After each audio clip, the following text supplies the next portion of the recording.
B'siyata d'Ishmaya, avec l'aide du ciel, on va voir aujourd'hui comment, littéralement, comment attirer sur soi une pluie de bénédiction, une pluie d'abondance, matérielle comme spirituelle, même si on ne le mérite pas, et sans avoir à faire quoi que ce soit de particulier au niveau de nos actions. Alors je pense que ça va vous intéresser.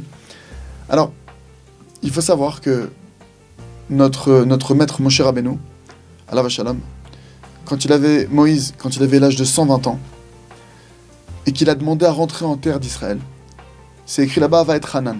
C'est la paracha va être Hanan, c'est écrit que Moshe, il a supplié, et là-bas nos maîtres, ils enseignent qu'en fait, Moshe, il a demandé un cadeau gratuit. C'est qu'en fait, Moshe, à l'âge de 120 ans, avec tous les mérites qu'il a pu avoir, accomplir, tout ce qui a pu se passer, que toute la Torah, c'est grâce à lui qu'il a sorti tout un peuple d'Égypte, qu'il nous a sorti d'esclavage, qu'il nous a soutenu, aidé toute sa vie, c'est un don de soi, il n'y a pas de plus grandes actions que celles qui ont été accomplies par Moshe Rabbeinu, notre maître.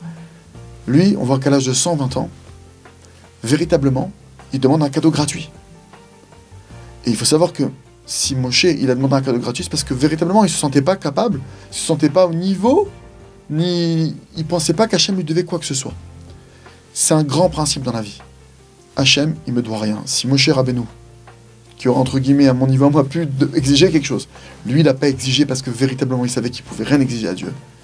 Alors que moi, petite créature de rien du tout, je peux exiger quoi que ce soit du Créateur, même si je fais Shabbat, ou je mange kasher, ou j'ai fait de la tzedaka, ou peu importe ce que j'ai pu faire comme bonne action dans ma vie, comment je peux arriver au niveau de croire qu'Hachem me doit quelque chose? Hachem, il ne nous doit rien. Non seulement qu'il ne doit rien, mais tout ce que Hachem il me donne, c'est un cadeau gratuit. C'est un cadeau uniquement gratuit. C'est écrit dans le Nishmat Kol Chai. C'est écrit là-bas, c'est une prière qu'on dit, à Shabbat notamment.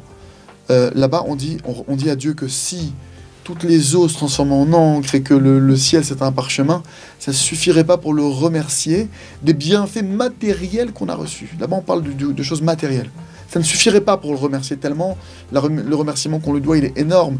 De voir, d'entendre, de parler, combien ça vaut. C'est un cadeau inestimable.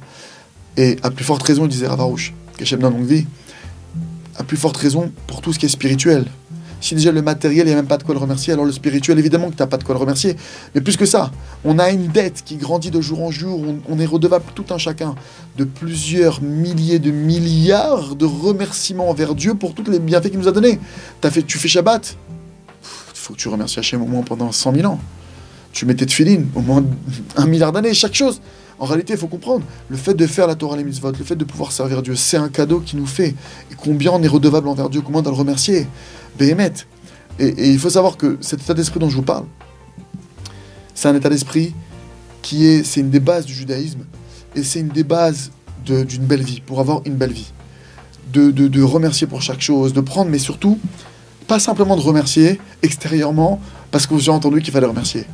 De remercier sincèrement parce que c'est la vérité. Hachem, il ne me doit rien avec tout ce qu'il me donne, avec tous les bienfaits qu'il me donne. Il me permet d'étudier la Torah, il me permet d'enseigner la Torah, il me permet d'avoir une kippa sur la tête. Chacun là où il se trouve. Il me donne la vie, il me donne le souffle, il me nourrit, il me sustente, il me fait.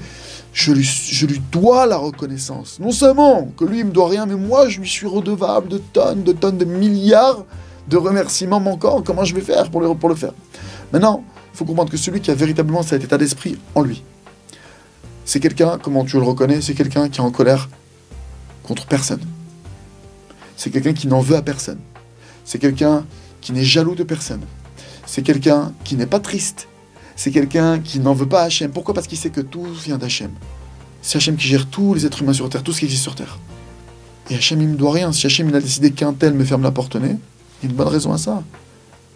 Et moi, je suis reconnaissant à Hachem, parce que peut-être qu'il m'a fermé la porte. Mais il y a plein d'autres gens qui m'ont aidé aussi. Et ce même qui m'a fermé la porte, peut-être qu'une autre fois, il me l'a ouvert. Et c'était grâce à Hachem. Quelqu'un qui te fait du bien, c'est parce qu'Hachem, il a bien voulu. Quelqu'un qui te fait du mal, c'est aussi Hachem qui a commandité. Tous les êtres humains qui existent sur Terre ne sont que des intermédiaires pour notre Créateur de l'univers, comme c'est écrit dans le Talmud. C'est écrit que Arbe Shluchim Yesh Lamakom. Il y a plein d'envoyés, d'émissaires pour le Créateur de l'univers. Donc, quelqu'un maintenant qui a vraiment cet état d'esprit dont je vous parle, littéralement, il n'est jamais triste. jamais pas bien, jamais... Non, il est reconnaissant, et chaque instant qui passe, il sait qu'il a une chance d'être là, il a une chance de pouvoir vivre, une chance de pouvoir accomplir ce qu'il est en train d'accomplir. C'est pas maintenant, tu vois, je fais Shabbat, et je mange kasher, et voilà ce qui m'arrive. Non, il le pense sincèrement, et vraiment, il se sent redevable. Tu vois, j'ai fait Shabbat, bon, Hachem, chaque Shabbat, quelqu'un qui fait Shabbat, ça lui pardonne toutes ses fautes. Quelqu'un maintenant qui fait pas d'avérote, juste il essaie de faire Shabbat, il essaie de pas transgresser, il fait Shabbat comme il faut, ça lui pardonne toutes ses fautes. C'est des cadeaux énormes. Chaque mitzvah que la Torah nous a donné, qu'Hachem nous a donné, c'est des mérites énormes, c'est des cadeaux énormes, énormes, énormes. Maintenant, quelqu'un qui véritablement, il a cet état d'esprit, alors qu'est-ce qu'il gagne? Et on revient à ce que je disais au début. Comment arriver à une plus de bénédiction? Il gagne qu'il a un pass, il a un droit d'accès dans une des salles de trésor d'Hachem. Hachem, il a, comme tous les rois, vous savez, ils ont plusieurs trésors. Hachem aussi, il a plusieurs salles de trésor, il a plusieurs trésors, si on peut dire ainsi. Et il y a la plus grande salle de trésor que Hachem, vous savez c'est laquelle? C'est la salle de trésor des cadeaux gratuits. Quelqu'un maintenant qui véritablement, il sait qu'Hachem il lui doit tout, et qu'Hachem il doit rien, et que lui il doit tout à Hachem, et que tout ce qu'il reçoit c'est que des cadeaux. Alors véritablement, Hachem il dit, toi, je te donne la clé des cadeaux gratuits, demande ce que tu veux. Parce que dès que tu rentres dans la notion de cadeau gratuit, il n'y a plus de mérite, il n'y a plus d'on analyse qui tu es, qui tu n'es pas. Tu es rentré là-bas, prends ce que tu veux maintenant. Mon kiff, c'est de te donner. Hachem, il a créé ce monde, c'est écrit. Pourquoi? Pour les galotes Rahmanoto, pour dévoiler sa miséricorde. Mais pour accéder à ça, pour accéder véritablement à ça, il faut que toi faut qu'on soit tout un chacun imbibé et vraiment qu'on ait cette foi, cette émouna claire que Hachem il ne doit rien, moi Bémet je dois tout, Bémet.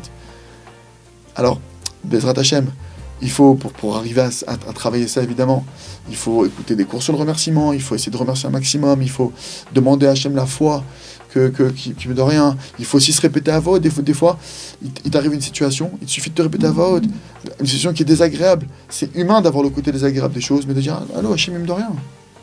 Ok, c'est pas comme je veux. Ok, moi je partais, des fois tu pars dans une bonne intention de faire quelque chose et ça finit mal. Ok, moi j'ai voulu faire le bien. Le truc, c'est pas de dire c'est ça mon salaire. C'est comme ça que je reçois alors que moi je veux le faire. Non, Hachem il me doit rien. Rien que le simple fait que j'ai voulu faire cette bonne action, c'est déjà un cadeau en soi. Merci Hachem que tu vas pas y vouloir. Même si j'ai pas réussi à le faire, même si ça a mal tourné, Hachem il me doit rien. Moi je lui dois tout. Et regarde ce qu'il m'a fait hier aussi. C'est bien beau de voir ce qu'il y a de pas bien maintenant, mais combien il y a de choses bien que j'ai autour de moi. Donc, Bezrat Hachem, qu'Hachem nous aide à travailler ce point, et que j'espère et je souhaite de tout mon cœur que tout un chacun il a accès au trésor d'Hachem, qui sont les cadeaux gratuits. Et une fois que vous avez accès là-bas, je vous en prie, pensez aux autres. Demandez que le monde entier se rapproche d'Hachem, demandez que tout un chacun y croit en Dieu, demandez que tout le monde se mette à lui parler, que l'humanité tout entière, juifs, non-juifs, et que tout le monde se mette à diffuser la Emouna dans le monde, en particulier les enseignements du Rav Arouche qui rapprochent tellement, que demandez, une fois que vous avez accès là, quand vous sentez un moment de béatitude, où vraiment vous sentez dans votre cœur que vous savez qu'Hachem vous doit rien, que vous devez tout, et vous êtes reconnaissant comme ça, demandez des prières pour l'humanité tout entière. Chazak, Vénit Chazek.